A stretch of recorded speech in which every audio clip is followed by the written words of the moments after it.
नमस्कार। आप सभी श्रोतागण का हार्दिक आभार और अभिनंदन। Addiction is a familiar disease, यानी व्यसन एक पारिवारिक बीमारी है। या कहें तो कि नशे को अगर जहर से बढ़कर भी कोई दूसरा नाम दिया जाए तो वो भी कम है। वो क्यों? क्योंकि उसको कर रहा व्यक्ति तो धीरे धीरे अपनी ज़िंदगी को ख़त्म कर ही रहा है। उसके साथ साथ जो नहीं करने वाला उसका परिवार भी कहीं ना कहीं उसी स्थिति में है। और इसको एक पारिवारिक बीमारी क्यों कहा गया है? क्योंकि नशा कर रहा व्यक्ति अगर कहूँ तो मैं ये भी बात कि हर नशा कर रहा व्यक्ति व्यसनी नहीं होता है। व्यसनी एक ऐसी स्टेज है जिसमें वो पूरी तरह से नशे पर निर्भर हो जाता है उसका जीवन, और कहीं ना कहीं वो खुद से भी नशा मुक्त रहने के बावजूद भी नहीं रह पाता है। तो ऐसी स्थिति का व्यक्ति हमेशा डर, तनाव, चिंता, अवसाद की स्थिति से गुजर रहा होता है, और उसके साथ साथ उसका परिवार भी हमेशा डर, तनाव, चिंता, अवसाद की स्थिति में। ये सभी स्थितियाँ क्या है? एक मानसिक बीमारियाँ हैं। एक ऐसा समय आता है कि एक नशा करने की शुरुआत जब व्यक्ति करता है तो ये नहीं कि पहले दिन ही उसकी वो स्थिति हो जाती है और पहले दिन ही उसके परिवार की ऐसी स्थिति हो जाती है। ऐसा नहीं है। कुछ लोग ऐसे देखे गए हैं या होते हैं, नशे की अत्यधिक मात्रा का इस्तेमाल करने की वजह से उनकी बॉडी कहें तो एक एलर्जी हो जाती है।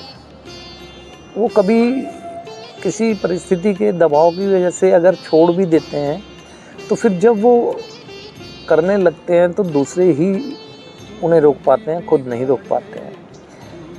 ऐसा क्यों होता है कि एक व्यक्ति जिसको शुरू में समझाया गया, बताया गया कि हार्म हो रहे हैं, नुकसान हो रहे हैं, वो नहीं समझ रहा था, लेकिन एक स्थिति ऐसी आई वो खुद भी समझने लगा है और खुद की इच्छा से और अपने प्रयासों से वो नशा मुक्त रहना भी चाहता है,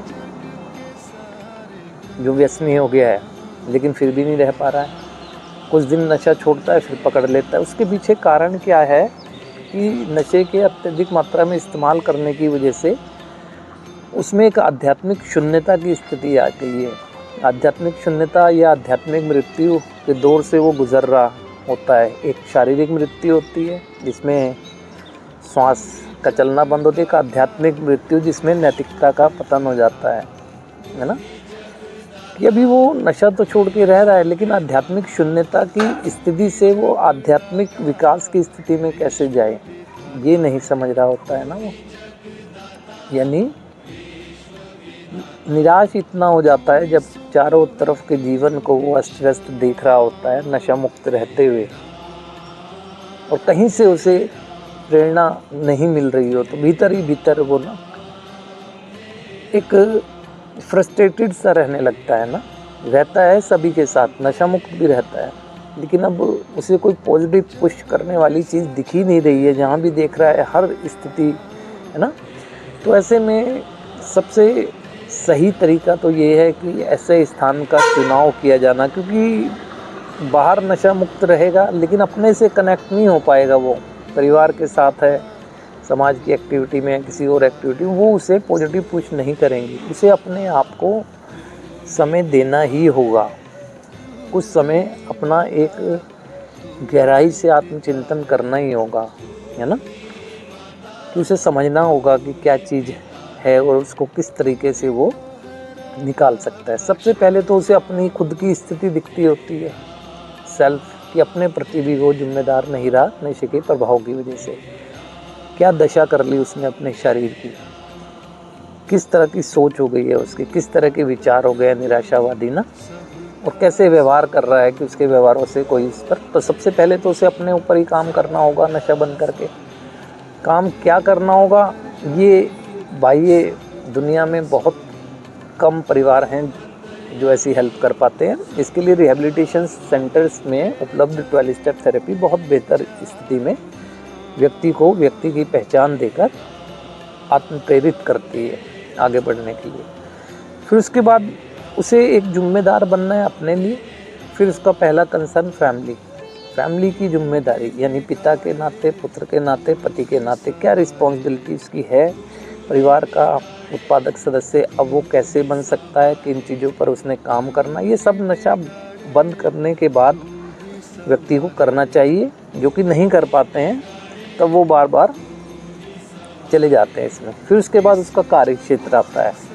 कार्य क्षेत्र में अब उसे कैसे सर्वाइव करना है, पर्टिकुलर कार्य क्षेत्र उसी में सर्वाइव करना है या किसी दूसरे कार्य की शुरुआत करनी है, ये सब चीज़ें पहले उसे समझनी होगी। धैर्य रखना होगा, कोई जल्दबाजी नहीं करनी है कि मैं अब जल्दी जो खोया है पालूँ, मिल सब कुछ जाएगा ऐसा विश्वास रखो। लेकिन शॉर्टकट नहीं है कोई ना। पहले मुझे अपने को एक मेंटली स्ट्रॉन्ग करना होगा, इमोशनली स्ट्रॉन्ग करना होगा। फिर समाज का भी उसे प्रोडक्टिव मेंबर बनना है, ये वो मत भूले। किस तरह से समाज की गतिविधियों में उसने अपने आप को इन्वॉल्व करना है, तो ये सारी चीज़ें एक समझने की होती है। और अगर कोई बाह्य साधन ऐसे हैं जो इन चीज़ों में कैसे स्टैंड किया जाए, है ना, क्योंकि रहना तो उसे समाज के साथ है, परिवार के साथ है, कार्य क्षेत्र में है। अगर उसकी मदद करने में सक्षम है तो मदद लेनी चाहिए।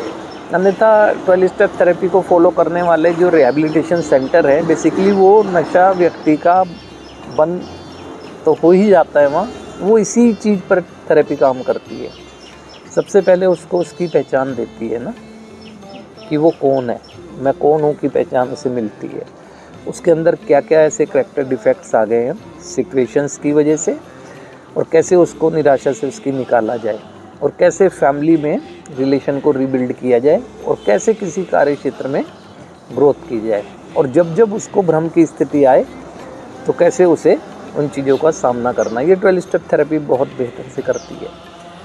तो ऐसी स्थिति वाला व्यक्ति इसीलिए बाहर नशा अपनी इच्छा से बंद करने के बावजूद भी छोड़े नहीं रख पाता है, क्योंकि वो अपना आध्यात्मिक विकास नहीं कर रहा होता है, क्योंकि किसी ने उसे ये बताया ही नहीं हुआ था कि अब आपको केवल एक ही चीज़, कहते हैं वैसे भी कहा जाता है सामान्य रूप से अगर देखें किसी भी व्यक्ति से जो नशा कर रहा है, कोई भी मानवीय शक्ति है ना नशा नहीं छुड़वा सकती है तो केवल उसकी व्यक्तिगत है ना आध्यात्मिक उन्नति। एक तरह से कहा जाए कि इस बीमारी के आमंत्रण करता यानी पालन करता भी खुद व्यक्ति होता है, और उसका उपचारक भी खुद ही होता है। अब उसे उपचार कैसे करना है, उपचार के तरीके 12 स्टेप थेरेपी के माध्यम से बताए जाते हैं। तो हमें ये समझना है, उसे देखना है कि मेरा पूरा परिवार ही बीमार हो गया है मेरे साथ साथ ना, और जैसे वो ठीक होने लगता है तो पूरा परिवार भी ठीक होने लगता है ना।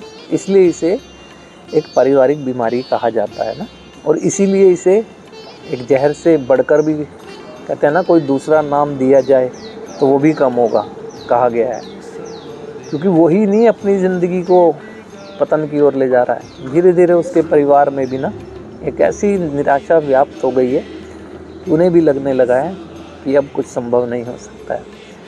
तो ये समझने वाली बात यही है, जिन व्यक्तियों के जो व्यसनी हो जाते हैं उनके मन में भी एक प्रबल इच्छा आ जाती है, अब उन्हें करना यही चाहिए। नशा बंद करने के बाद वो अपनी आध्यात्मिक शून्यता से आध्यात्मिक विकास की ओर कैसे बढ़ सकें, ऐसे साधनों की तलाश करनी चाहिए। जो 12 स्टेप थेरेपी को फॉलो करने वाले रिहैबिलिटेशन सेंटर हैं, वहाँ ये बहुत बेहतर स्थिति से किया जाता है। उसको योगा, मेडिटेशन, साइकोलॉजी सेशन और अनुभवी लोगों की काउंसलिंग के अंतर्गत जब रखा जाता है तो उसके अंदर से भी एक ऐसा इंसान निकलता है जिसके अंदर एक विश्वास का जन्म लिए हुए इंसान, और धीरे धीरे जो विश्वास का बीज पड़ता है वो एक मजबूत वृक्ष की तरफ बढ़ता है उसका विश्वास ना। तो इसीलिए निराश नहीं होना है। कहते हैं कि हर समस्या समाधान लेकर आती है, और संकेतों के माध्यम से समाधान मिल भी रहे होते हैं। बस ज़रूरत इस बात की है कि अपने विवेक का इस्तेमाल करें और आगे बढ़ें। तो इसी तरह छोटी छोटी चर्चाओं के माध्यम से मैं आपके समक्ष आता रहूँगा। आज के लिए आप सभी का आभार और धन्यवाद।